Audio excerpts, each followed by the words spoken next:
what is your take on the U.S. Israel attack on Iran?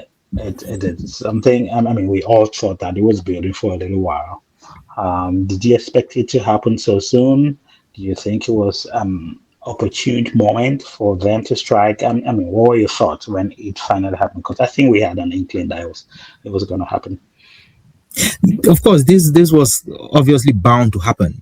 We know the 12-day war did not go as well as the United States and Israel would have hoped. They set themselves up a couple of objectives, which I believe none were met because they wanted to destroy Iran's ability to enrich uranium. They tried that. I believe they realized that did not work.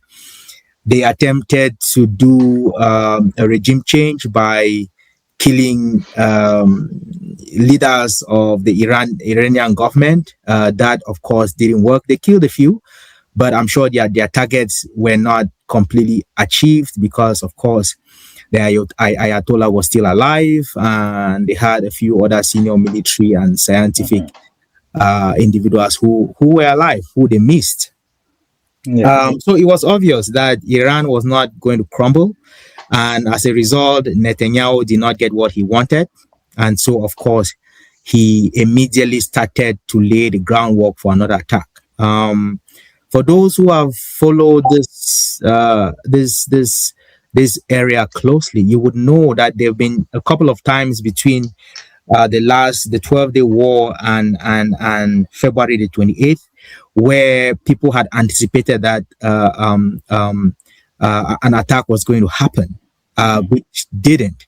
And from what I hear from the sources, social media, and the experts that I kind of listen and follow, they would explain that America realized at some point that they did not have what it took for another attack. So in terms of the defense missiles, air defense missiles, in terms of their attack capability, that's why President Donald Trump started moving assets from around Venezuela down to the Middle East. They had their warships. They were stocking on ammunition and all that. And again, it takes time for all that to happen, right? So I also get a feeling that Netanyahu, of course, wouldn't stop pushing because I think one of his dreams was to dismantle, to attack and dismantle Iran, and he saw this as an opportunity to kind of do that. And so, on the 28th of February, they launched the strike. It's been going on for 5 days today. Of course, casualties. So again, our heart goes to those who have lost loved ones during this war. And again, on all sides, people die. It doesn't matter which side they're on, right? So I should start by really saying that. Prominent people who have died so far in Iran, of course, the Ayatollah is dead, died on the first day of the attack. I think he was their primary target. A few other senior military officers were also targeted and killed, and there were also about 150 students who were killed as a result of a bomb that was dropped on them by Israel. So again, these are children caught in the crossfire, caught in the middle of this war. So yes, it's sad that is happening. We are day 5 and we don't feel like it's going to end anytime soon. So we are here.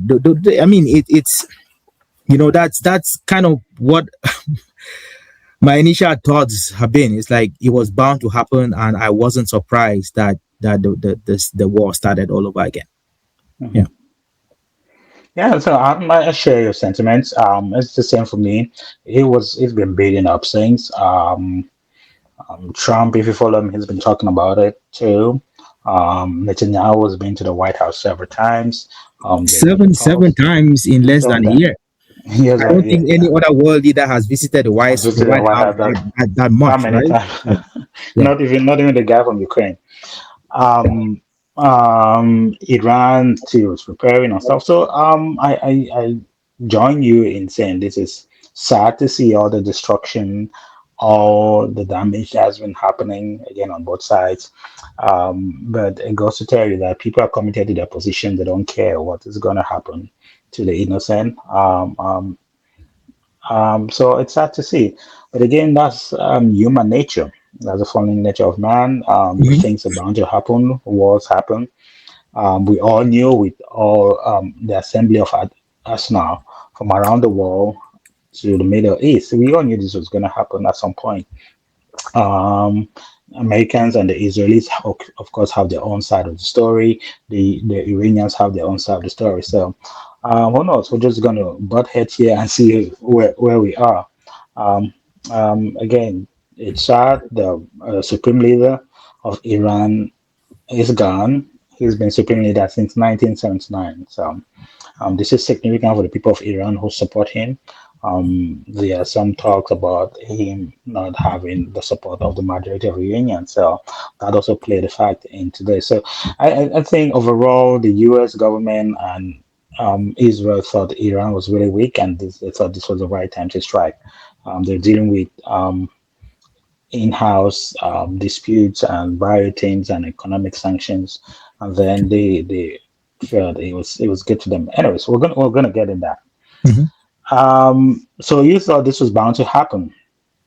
Um, do you think Iran overseas they've retaliated casualties on the U.S. side and the Israeli side? Did you think it was a fair war to start with, given the background of Iran and the U.S.? You mean Um, fair in the sense of the mm, reasons why the war was started in the right. first place? Mhm. And if on the side, and can any war be fair? I mean, there's war because the two parties are always at the unbalance. That's why one Yeah, side yeah. literally has to defeat the other side. Literally, people come to the table when one side is like at the mercy of the other side. Like, okay, we can talk now. Um, um, War is not I kill one, you kill one. That's never how it was. Yeah. But yeah, going back to your question, do you think all the options were taken seriously? So again, let's just be clear. Iran has always wanted to negotiate because when we talk like this, we give the impression that Iran had never wanted to come to the negotiation. Iran was on the negotiating table, and this is the second time it's happening. The 12-day war, Iran was on the negotiating table when the United States and Israel launched an attack on them. Yeah. They were out to negotiate, and then again before the 28th, they were on the negotiating table, negotiating with representatives from the US through a mediator in Oman.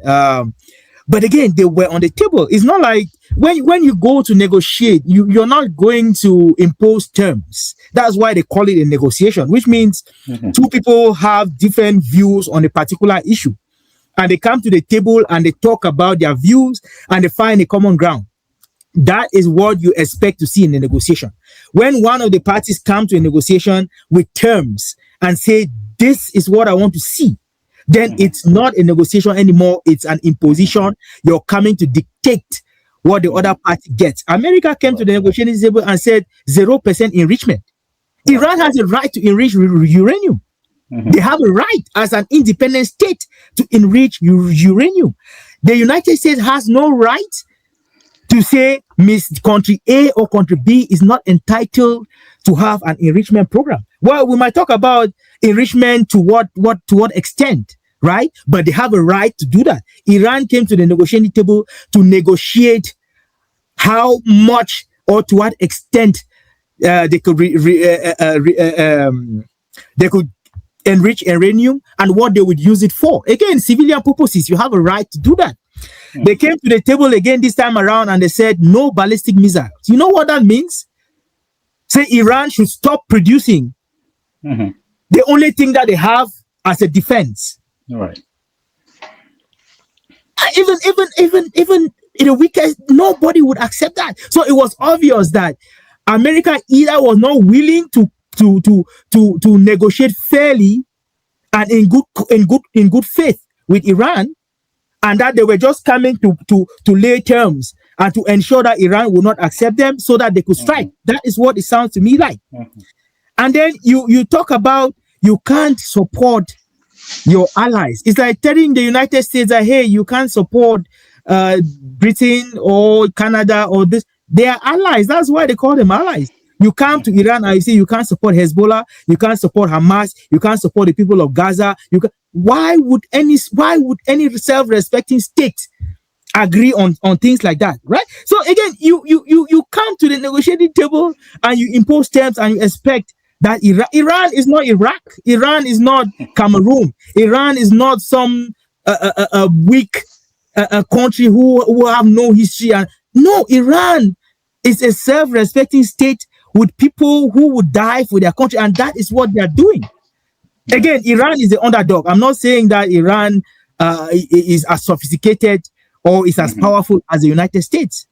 The Ayatollah said it, that you might be the world power, but no, that Iran may eventually give you a slap that you will not be able to stand. Iran does not need to win. Iran is not fighting to win. Let's put that very clear. Iran is taking a position to Mhm. prove to the United States and the rest of the world that the United States is a failing power. Yes, they Mhm. might be a superpower, but yes, their reign of terror and it's failing. That's why Iran can stand up to them. That's the only Yeah. reason why Iran can stand up to the United States, because yes, the United States is a failing superpower. That is why the United States and NATO and Ukraine cannot defeat Russia, because they are a failing power. The West is a failing power, and it's just a matter of time. Mhm. Again, we're getting into what they call the multipolar. It's a multipolar war. It's not a bipolar unity. It's not, no. It's a multipolar. There are other superpowers coming up. There's Russia, there's China, there's United States, and they all have to figure out a way to live together, knowing that each of these states are powerful. Mhm. So again, back to your question, which was it fair? Yeah, I mean, it tells you that I don't believe that the United States has a right to Yeah. to attack any independent, any sovereign state. George Bush was even courteous enough to go to the UN and lie that Iran had weapons of mass destruction. But at least they attempted to follow the rules. They lied in the process, but at least they made an effort. They recognized that they could not unilaterally go out and attack Iraq. Mhm. So they came to the United Nations and they lied to everyone.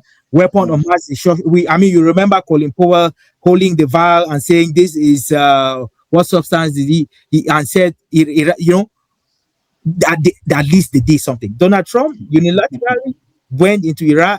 Well, I mean, with their very good friend Israel, Yeah. and they started the second war. So yeah, no, it's not fair. America is not the world's police. It doesn't have a right to attack states that they don't agree with, or states that they Mhm. don't like. America does not have a right to do that.